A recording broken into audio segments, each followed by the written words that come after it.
The 17 News at Sunrise podcast is brought to you by Clinica Sierra Vista. Welcome back to the 17 News at Sunrise podcast, where we share your news on your schedule. Working in the spirit of the Golden Empire, this is 17 News at Sunrise.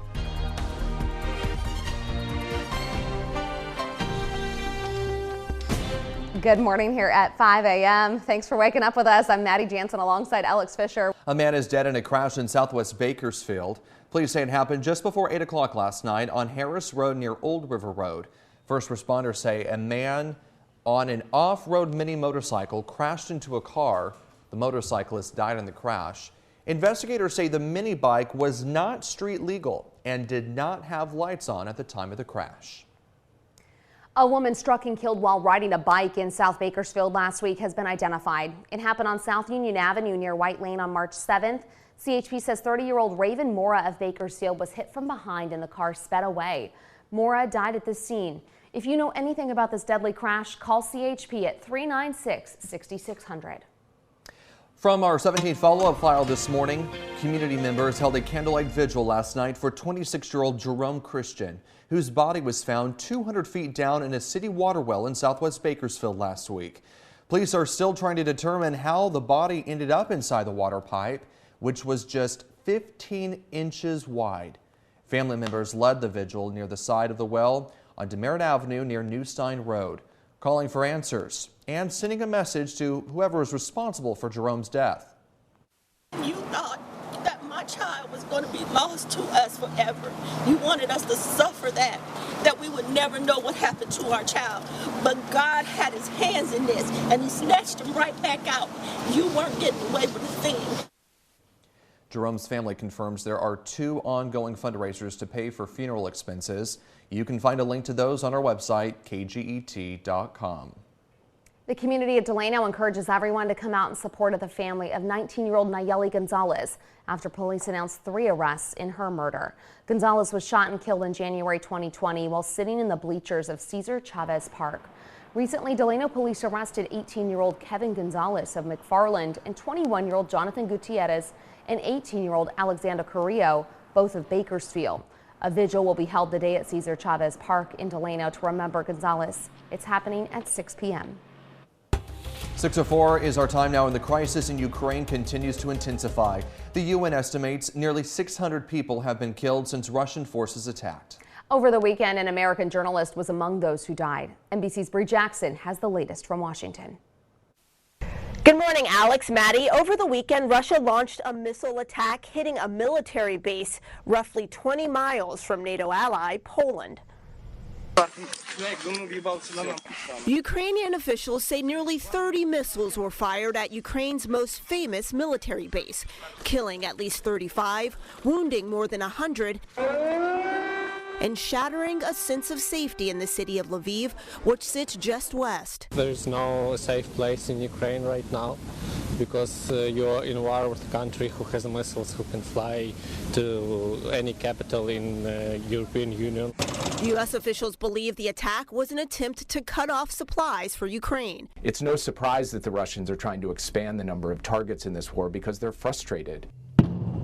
There are fears Russia's military actions could cross into NATO turf, an area the U.S. vows to defend.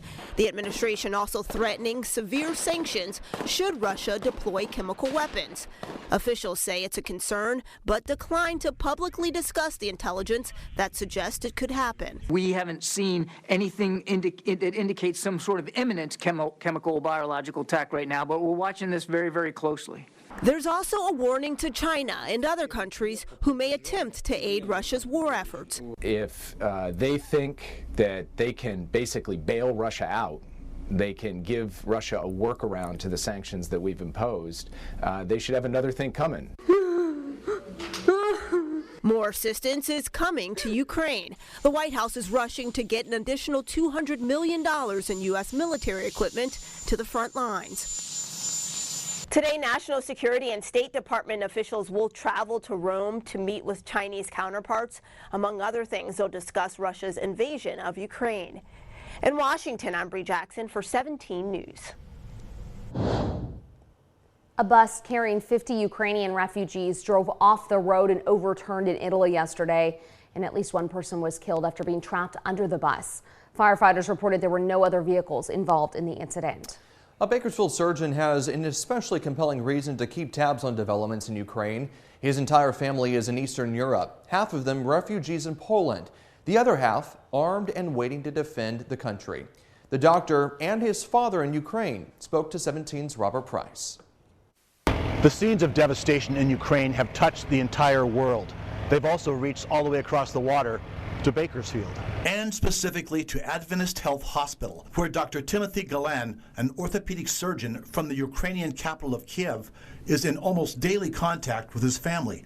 Those among the Galan women and children who have not traveled across the border into Poland have taken up refuge in a farm village 3 hours south of the besieged capital. Dr. Galan's father and 3 brothers have taken up arms, and Galan wants to be with them, but his father says his 3rd oldest son can best serve them where he is. Dr. Galan heard that the invasion had started right in the middle of surgery. It was really heartbreaking because we were anticipating it, but deep inside nobody believed it would happen. As soon as I scrubbed out, I called my dad, and while I was on the phone with him, you could hear bombs exploding. He gets updates from his father sometimes 3 times a day. A lot of people ask me, so is it as bad as it looks on TV? And I tell them it's actually worse. The amount of destruction that has happened for over 2 weeks now is just unbelievable, just unbelievable. The city that I love, Kiev, other big cities, huge cities, some of them are leveled completely to the ground. The amount of damage to the civilian infrastructure is just heartbreaking. Dr. Galan called his father during our visit.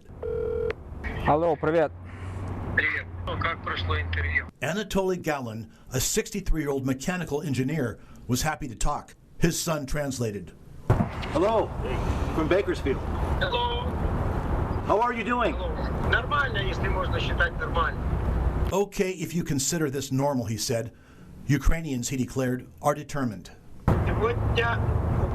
Ukraine, as never before, is unified. Everybody is willing to defend our country. Ukrainians are formed and organized calmly, nicely, without the panic, without the chaos. No matter whatever language you speak, no matter what nationality you have, every single person is determined to defend their country. And we would be happy if Russians came here to visit, but the armed forces of Russia, they're not welcome here, and whenever they will come, we will fight and we will kill them. Ukrainians, said the doctor's father, appreciate the support. He's very happy that Americans feel for Ukraine and help and support Ukraine. Well, thank you. Be safe, keep fighting, and we're thinking of you. Будь здоров, будь в безопасности, мы за тебя молимся. Thank you. Thank you. Timothy Galan's family is going back to defending Ukraine. He's going back to repairing knees and ankles, but his heart is with his family. At Adventist Health in Bakersfield, Robert Price, 17 News. In your 17 Crime Watch this morning, Bakersfield police officers teamed up with the California Highway Patrol to crack down on illegal street racing over the weekend. They conducted a street racing enforcement operation in the Bakersfield area between 6:30 p.m. Saturday and 2 a.m. Sunday. 2 people were arrested for reckless driving, 7 arrested for driving under the influence, and 1 arrested on an outstanding warrant. Officers also impounded 18 cars and gave out 65 citations. Illegal street racing has led to several crashes and deaths in Kern County over the past few months, including the wreck that killed 19-year-old Arvin High School graduate Bianca Flores. If you see illegal street racing happening, call 911. If you know people planning street racing, you can call Bakersfield Police at 327-7111. Bakersfield police say 2 people were hospitalized after a shooting in Southwest Bakersfield early Saturday morning. Officers were called to Bell Terrace near Taylor Street at about 4 a.m. for reports of a shooting. They arrived and found a man and a woman in a car suffering from gunshot wounds. Emergency crews rushed the victims to a hospital in critical condition. It is unclear what led up to the shooting, and the investigation continues. If you know anything about this case, you're asked to call police. Your time now is 5:34 as gas prices continue to skyrocket. California lawmakers have introduced legislation that would require oil refiners to disclose how much they make on every gallon sold. State Senator Ben Allen joined consumer advocates to introduce the California Oil Refinery Cost Disclosure Act. Allen says Californians pay an average of $1.09 more per gallon than most other Americans. A 2019 report by the State Energy Commission found that the primary cause of California's high gas prices is simply that the state's retail gasoline outlets are charging more than those in other states. So there continues to be a big black hole when it comes to data with relation to the oil and gas industry and how they price gas at the pump for regular Californians. And I think, of course, the industry prefers that it stays that way. So today we're asking the oil companies on behalf of California drivers, let's end the games of smoke and mirrors, open your books, show the public your true cost of doing business. Your time now is 5:40. Now to the coronavirus. Friday marked the final day of the mask mandate for public schools in California. So starting today, it will be up to the individual school district to decide how they want to implement mask use restrictions, if at all. And 17's Chris Burton is live this morning outside Downtown Elementary School with more. Good morning, Chris. Alex, good morning. Today is a day that some Kern County parents have been waiting for some time. Starting today, the school districts here will follow the state government's recommendation to shift masking requirements. But how do we get here? Well, 2 weeks ago, the California Department of Public Health announced that although COVID hadn't gone away, transmission numbers had dropped low enough to justify moving from a mask requirement to a strong recommendation. The move came after months of local protest and a vocal opposition to masking at school board meetings. Well, I think it was pretty much overdue. It's been a few months and, all these other states have lifted. While students won't be required to mask up, local districts like Kern High School District and Bakersfield City School District will continue to strongly recommend masks indoors following that state guidance.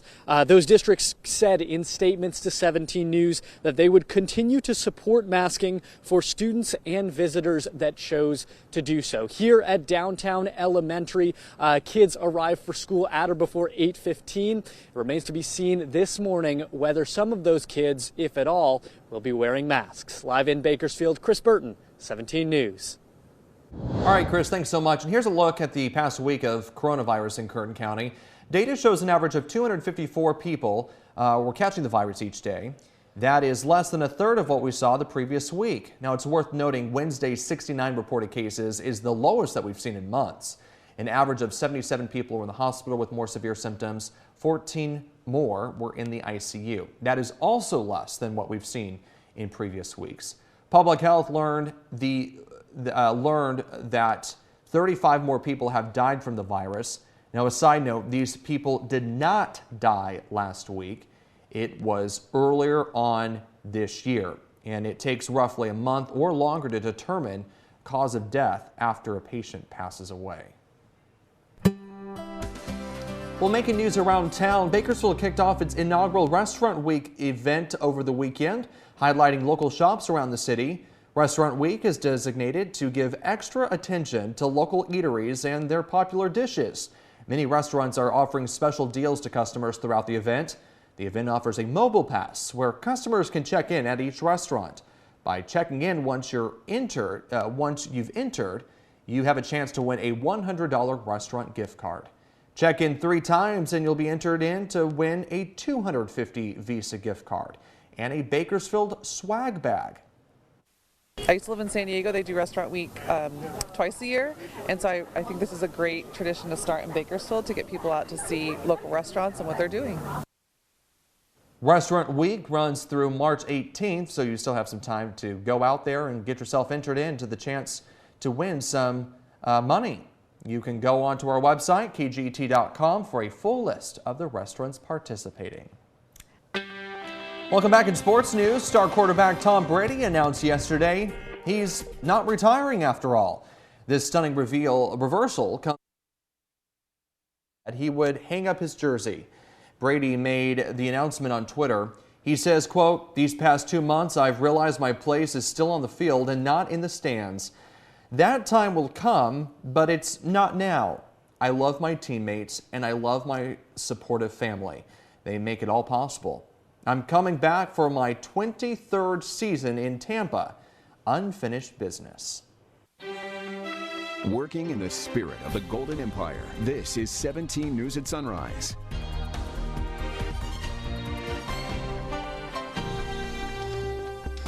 The 17 News at Sunrise podcast is a production of KGET and Nexstar Media Group. For more on all of the headlines in today's show, head to kget.com.